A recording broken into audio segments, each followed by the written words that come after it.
What's up, guys? I got another nuke game here on Wasteland. In this game I used the M16 with red dot sight. And I speed up the first minute of this game because the original video was too long to put on YouTube. So I had to shrink it down a little bit so I could fit within the time limit. But really you don't miss much. I get like a couple of kills on a sniper.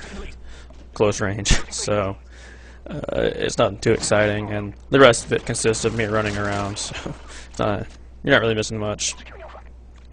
But before I get into the gameplay, there are a couple of things I'd like to talk about, and the first thing is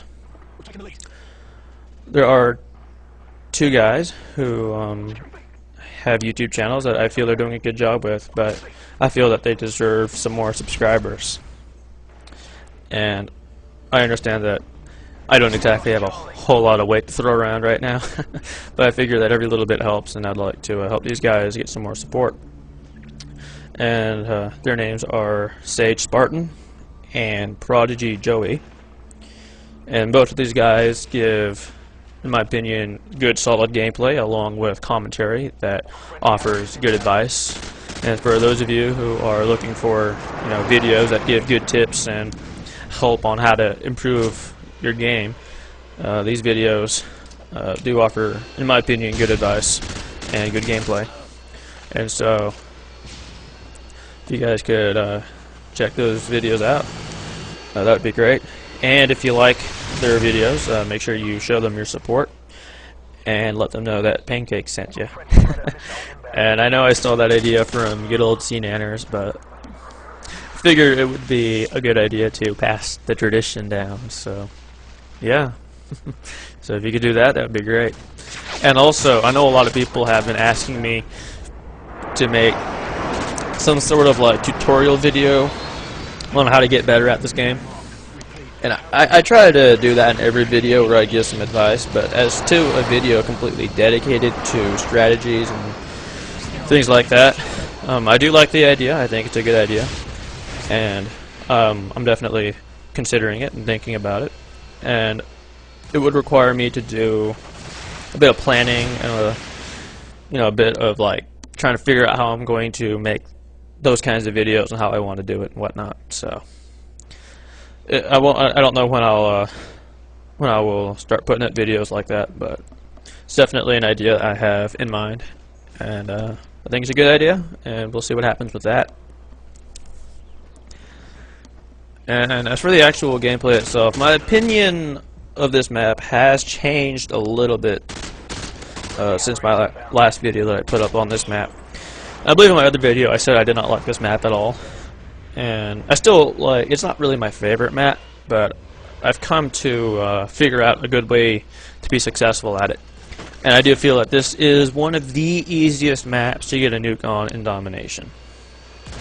And I've played maybe so far 3 Domination games on this map, and I got a nuke in 2 of the 3.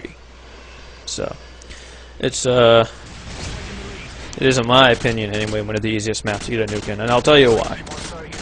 What I do on this map is I like to stay on the outside and sort of creep around and use like these cars and these like fences and stuff as cover, and I just like to shoot people who shoot people long distance. And when I do move in, I like to use the hills, and this map has a lot of hills and stuff, and I use those as cover. And I use things like that. I sneak around, I play really defensively, really cautiously. And really on this map, providing that the other team doesn't shoot down your air support, all you really need to do is rack up a 7-kill streak. And you pretty much, if you can stay alive while your Harriers get kills, you can pretty much be guaranteed a nuke. And unfortunately, this game, he really shot down. Somebody on their team really shot down the air support really quickly, and I only get like 4 kills with this chopper gunner.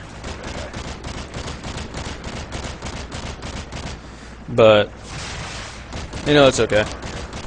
I had to get the rest of the kills on my own. But I suppose this will show you guys some good gameplay, because that means that I think my Harriers didn't get me any kills, so I actually had to get 21 out of the 25 kills using my gun on a 2-bar connection. So, pretty good game, I guess. And I have dropped my sensitivity down to 2, which is medium. And I used to play on 3. And I actually, for a long time before, played on 2. And I actually increased it up to 6 just to see what it would be like to play on a higher sensitivity. And for me, 6 is really high. And I dropped it down. And I did adjust to it, and I was able to do well with it. But I just felt that my accuracy was not as good as it could be on a lower sensitivity. And I just recently dropped it down to medium. And I'm liking it so far. I'm not 100% sure if I'm going to keep it on medium, but I know a lot of people don't like to have it that low because they think it makes it hard to turn around or something. And really, I can't think of one time it's really been an issue. I can't I can't speak. I can't really think of any time where somebody's shot me from behind and I've been like, oh man, if I had like a higher sensitivity, I could have easily spun around and got him. I can't really think of a situation that's ever happened. So the slow turning speed hasn't really been an issue, but I have noticed that my accuracy has increased, both statistically in the leaderboards and also just from my own observations. So I like it so far. It's been working out. And yeah, that's pretty much my take on it. I mean, there are ways you can get around the slower turning speed when you play on medium, which I use a technique I call the sprint turn. And I know a lot of you guys probably already know about this. It's really commonsensical. It's not really like a secret or anything. That's pretty much where you sprint the turn. And you know, you can use it to turn corners, but also use it to like turn around faster or things like that. And it does help a lot. Most cases you don't even need that. People really like to exaggerate how slow you turn on medium sensitivity. Because really in a game like this where you die in 2 shots, 90% of the time somebody shoots you from behind, you're not going to turn around and shoot them fast enough unless they're just absolutely terrible. But from my experiences so far, that hasn't been an issue. And I know a lot of great players play on medium sensitivity, such as I know Crimson Gunner did when he was active. I know that C-Nanners does. HQ Fighter plays on medium sensitivity. You want to go to the MLG circuit, Fear Assassin plays on medium sensitivity. So it's not really a handicap. It's just about preference. And it's working for me so far, so yeah. When I snipe, though, I do tend to use a higher sensitivity because a lot of the sniping techniques like drag shots and things like that need a higher sensitivity. And so I do use a higher sensitivity when I snipe. But when I'm using ray guns like this or any other like assault rifle or submachine gun, I tend to use medium. And it's working. I like it. And here I just have to play really cautiously. And here I run out of ammo here. And I'm like, oh crap, you know. And I want to get in there because I know I got Scavenger Pro on so I can like resupply my ammo. But I was getting a little nervous because I was really close to getting that nuke. And I didn't want to die because I didn't have any ammo. But luckily I picked up this P90, so I'm like, okay, well at least I have a good chance of getting the nuke now that I have ammo again. And so I'm just like, I know at this point I was getting a little bit tense. I'm like, man, I'm so close. But I got this 2-bar connection, so I don't want to engage people head on, so it might be a little bit tough. So I just kind of try to pick people off and not engage people head on, because that's really a bad idea when you have a subpar connection. Because already when you got a 3-bar and you're up against hosts, you already have a disadvantage. When you have a 2-bar, it's really unfair. So you really have to play really safe when you're on a when you're on a 2-bar or a 1-bar connection. And one more thing before the game ends, and that was some people have been asking me like how to adjust to Modern Warfare 2, because I know a lot of people are saying that upon getting Modern Warfare 2 they find that they're not able to do as well as they did in Call of Duty 4. And this video is almost out of time, and I will go into this in a lot more detail in my next video. But I will say in this video, the most important things that I think you can do is, number 1, get to know your maps and get to know your weapons. Now at this point in time, I am comfortable with all the maps, and I'm comfortable with all the weapons I have unlocked so far.